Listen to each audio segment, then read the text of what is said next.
4年举办一届的全国文化会议，今仔日伫咧台北国际会议中心进行到上尾一天啊。民间甲学界是拢真关心讲，所谓平台发展，也佫有艺术劳动者因薪水的条件，嘛希望会当增加创新的工具，甲国际艺术创作研究的翻译，互表演艺术会当真正做一个产业，会当永续发展落去。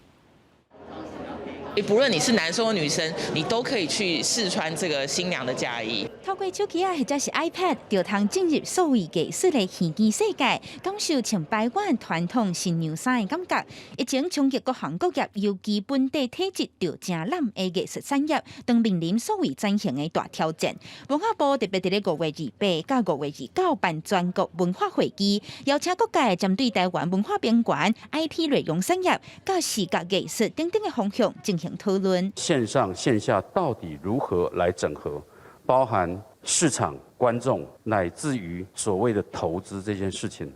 表演艺术是不是有机会可以进到市场？讲补助是应该要保本固底的。 林佳峰执行长强调，台湾发展表演艺术30年来，即马当伫咧面对新的挑战，安怎伫咧市场机制甲艺术中间达到平衡？对下届策略投资、艺术生态的调整，拢得爱斟酌。所谓平台安怎有美感来发展，艺术劳动者的薪水条件到创新工具的使用等等，也是民间甲学术界关心的重点。应该来建构一个